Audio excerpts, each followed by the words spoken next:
माननीय प्रधानमंत्री जी से कहना चाहूँगी कि हमारी ये देश की बेटियाँ जो आज जंतर मंतर पर 23 अप्रैल से धरना प्रदर्शन पे हैं और आने वाले ओलंपिक की भी तैयारियां कर रही हैं, और इन बच्चियों ने अपनी अस्मत बचाने के लिए बेटियों के साथ हुए शोषण के खिलाफ जब आवाज़ उठाई है तो उनको न्याय मिलना चाहिए। बार बार हमारे खिलाड़ियों से ही सवाल किया जा रहा है, बार बार उन्हीं से पूछा जा रहा है, और जिस व्यक्ति के ऊपर पॉक्सो एक्ट लगा हो वो आराम से मीडिया के अंदर इंटरव्यू दे रहा है, चैन की नींद सो रहा है। रात को बेटियां बारिश की वजह से उनके बिस्तर गिले हुए या वो कुछ बेड वगैरह कुछ लेकर आना चाह रहे थे, उन खिलाड़ियों के साथ पुलिस ने दुर्व्यवहार किया, मारपीट की। एक खिलाड़ी के सिर के ऊपर भी चोट आई, 2 खिलाड़ियों के जो चोटें आई हैं वो एक गंभीर बात है कि हमारे गृह मंत्री जी को इसका संज्ञान लेना चाहिए कि पुलिस का दुर्व्यवहार इस तरीके से कैसे है।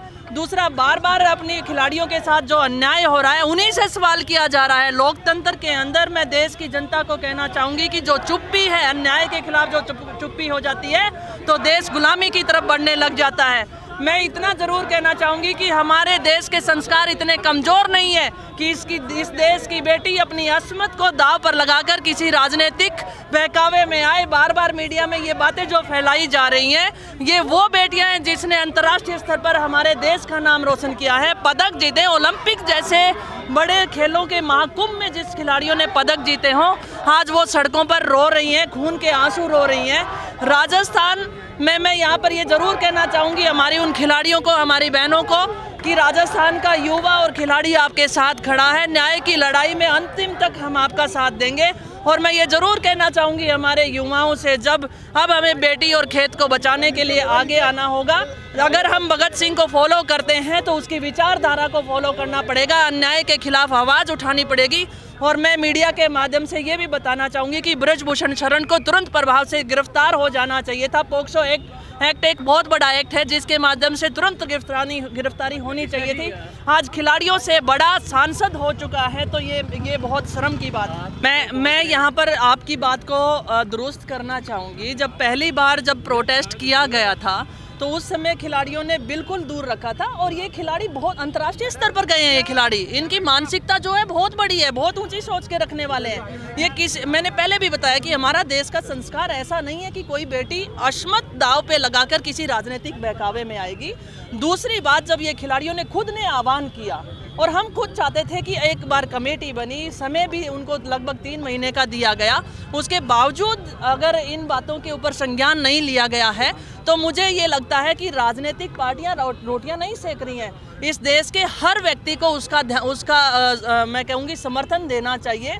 और मैं ये भी कहना चाहूँगी बीजेपी को छोड़कर इस देश में कोई भी ऐसी राजनीतिक पार्टी नहीं है जो आपकी बेटियों की अस्मत को दाव पे लगाकर राजनीतिक रेटियाँ सेके।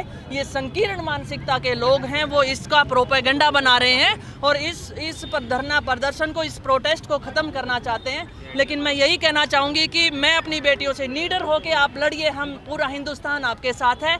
और उन माता पिता से भी मैं कहना चाहूँगी, जब ये बेटियाँ पदक जीत कर आई थी तो आप अपने बच्चों को ऐसा ही स्टार बनाना चाहते थे, उन्हें फॉलो करना चाहते थे। आज उन बच्चियों ने हिम्मत जुटाकर अब अपनी बच्चियों की अस्मत के खिलाफ जो षड्यंत्र रचा गया, यौन शोषण हुआ, उसके खिलाफ जंतर मंतर पर धरना प्रदर्शन कर रही हैं। जहां भी जिस भी स्थिति में जो भी लोग प्रोटेस्ट गांवों में, ढाणियों में, छोटे कस्बों में जहां पर भी कर सकते हैं उन्हें करना चाहिए। इसका परिवार एक ही जाति के लोग अब वोट टारगेट कर रहे हैं। क्या आपको लगता है कि क्या बात है, राजपूत हो चुका है पूरा? क्या बात है, क्या बात है, क्या बात है। इससे शर्मनाक बात और क्या हो सकती है।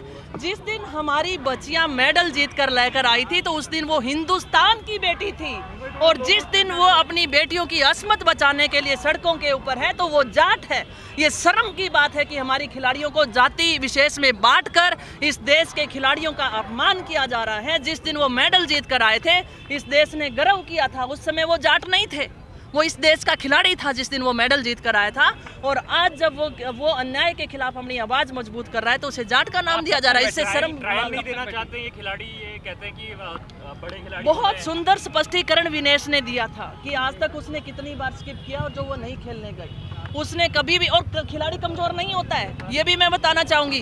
कोई भी खिलाड़ी अगर इस तरीके की राजनीति करेगा वो मेडल नहीं जीत सकता है। वो खिलाड़ियों ने अंतर्राष्ट्रीय स्तर पर जाकर मेडल जीते हैं। ये कमज़ोर, इनके प्रोटेस्ट को कमज़ोर करने की बातें हैं। मैं मीडिया के माध्यम से देशवासियों को कहना चाहूँगी, आपने जब अपने बच्चों के लिए आइकॉन को चुना था उस समय किसी जाति विशेष को नहीं, उनकी प्रतिभा को देखकर चुना था। आज वही बच्चियां खेल को बचाने के लिए, कुश्ती को बचाने के लिए सड़कों पे हैं, तो उनके साथ न्याय होना क्या चाहिए। लगता है किसको शेल्टर कौन दे रहा है ब्रिजभूषण को? पॉलिटिकली किस तरीके से इसको करने की कोशिश की जा रही है, आपको क्या लग रहा है? बीजेपी की सरकार कर रही है। आज अगर किसी भी खिलाड़ी के साथ इस तरीके से हो गया होता, कोई आम आदमी होता तो तुरंत सलाखों के पीछे होता। आज वो सांसद है और बीजेपी को सांसद की जरूरत है। आज वो खिलाड़ी जो इतने स्टार एथलीट हैं, जिन्होंने वर्ल्ड स्तर पर हिंदुस्तान का नाम कमाया हो, और आज वो सड़कों पे रो रही हैं। क्या इसी दिन के लिए मेडल जीता था उन लोगों ने? आप कब तक बैठेंगे? देखिए, मेरा समर्थन उनका हमेशा से रहा। आपने देखा कि जब जनवरी में उन लोगों ने प्रोटेस्ट किया तो मैंने यहाँ पर प्रदर्शन किया। मैं नहीं चाहती थी कि वो राजनीतिक मंच हो, और इसलिए मैंने समर्थन किया। मैं खुद खिलाड़ी रही, और आज भी मैं ये कहने चाहती हूँ कि जब तक उनको न्याय नहीं मिलेगा, हम किसी ना किसी रूप में हम कोशिश करेंगे कि उन खिलाड़ियों के लिए खड़े रहें, और जब तक उनको न्याय नहीं मिलेगा हम उनके साथ खड़े हैं। पीटी उषा जी हमारी माननीय बहुत बड़ी खिलाड़ी रही हैं, उनका सम्मान करते हैं।